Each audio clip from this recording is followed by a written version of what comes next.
రాజకీయ ప్రయోజనాల కోసం చట్టాలను నిబంధనలను తమకు నచ్చినట్లు వాడుకోవడం కాంగ్రెస్ పార్టీకి అలవాటేనా? ప్రస్తుత రాజకీయ పరిణామాలు చూస్తుంటే అవుననే అనక తప్పట్లేదు. దేశీయంగా ఎదిగి దశాబ్దాలుగా సామాజిక సేవే లక్ష్యంగా పనిచేస్తున్న రాష్ట్రీయ స్వయం సేవక్ సంఘ్ చట్టబద్ధమైన రిజిస్ట్రేషన్ చేసుకోలేదంటూ కాంగ్రెస్ నాయకులు ప్రియాంక్ ఖర్గే వంటి వారు విమర్శలు గుప్పిస్తున్నారు. కానీ అసలు నిజమేంటి? రాజ్యాంగం ఏం చెబుతోంది? మన రాజ్యాంగంలోని ఆర్టికల్ 19C ప్రకారం దేశంలో స్వచ్ఛంద ఉద్యమాలకు, సంస్థలకు నమోదు లేదా రిజిస్ట్రేషన్ అనేది ఒక ఐచ్ఛికం మాత్రమే, తప్పనిసరి మాత్రం కాదు. ప్రభుత్వం నుంచి నిధులు ఆశించే వారికి మాత్రమే రిజిస్ట్రేషన్ అనేది అవసరం.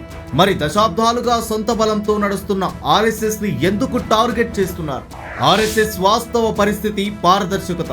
RSS అనేది ఒక సాంస్కృతిక, సామాజిక మరియు జాతీయ భావజాల వ్యాప్తి కోసం ఏర్పడిన స్వచ్ఛంద సంస్థ.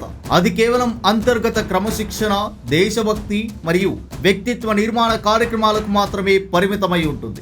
RSS నేరుగా ఎలాంటి వాణిజ్య, ఆర్థిక లేదా విదేశీ నిధుల లావాదేవీలను నిర్వహించదు. అయితే దాని ద్వారా స్ఫూర్తి పొంది సమాజంలో పనిచేస్తున్న సేవాభారతి, విద్యాభారతి, వనవాసి కళ్యాణ ఆశ్రమం వంటి ప్రతి ఒక్క ప్రత్యేక విభాగం భారతీయ చట్టాల ప్రకారం రిజిస్ట్రేషన్ చేసుకొని పక్కాగా ఆడిటింగ్ నిర్వహిస్తూ పారదర్శకంగా నడుస్తున్నాయి.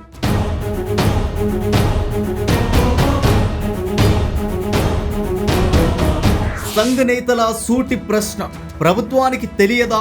మరి ఇంత జరుగుతున్నా కాంగ్రెస్ ఎందుకు రాజకీయం చేస్తోంది? సంఘ్ నేతలు దీనికి సూటిగా సమాధానమిస్తున్నారు. సంఘ్ ఉందన్న సంగతి ప్రభుత్వానికి తెలుసు. గతంలో మమ్మల్ని నిషేధించారు, మళ్ళీ ఎత్తేశారు. నిషేధించారు అంటేనే RSS ను గుర్తించారు అని అర్థం. మా లిఖిత పూర్వక రాజ్యాంగం 1950లోనే ప్రభుత్వం దగ్గరుంది.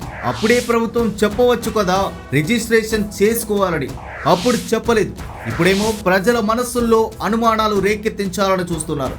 విమర్శకులు అంటున్నట్టు RSS రహస్య సంస్థ కాదు. సంఘ్ కార్యకర్తలు అన్ని ప్రాంతాల్లోనూ ప్రజల మధ్యే నివసిస్తుంటారు. శాఖలు బహిరంగ మైదానాల్లో అందరి ముందే జరుగుతాయి. ఈ 100 ఏళ్ల కాలంలో ప్రజలకు సంఘ్ ఏంటో పూర్తిగా తెలిసిపోయింది. కేవలం రాజకీయ కక్షతో ప్రజల్లో గందరగోళం సృష్టించడానికి కాంగ్రెస్ ఆడుతున్న ఈ డ్రామాలను ప్రజలు గమనిస్తూనే ఉన్నారు. ఇకపై ఇలాంటి కపట రాజకీయాలు సాధ్యం కావు.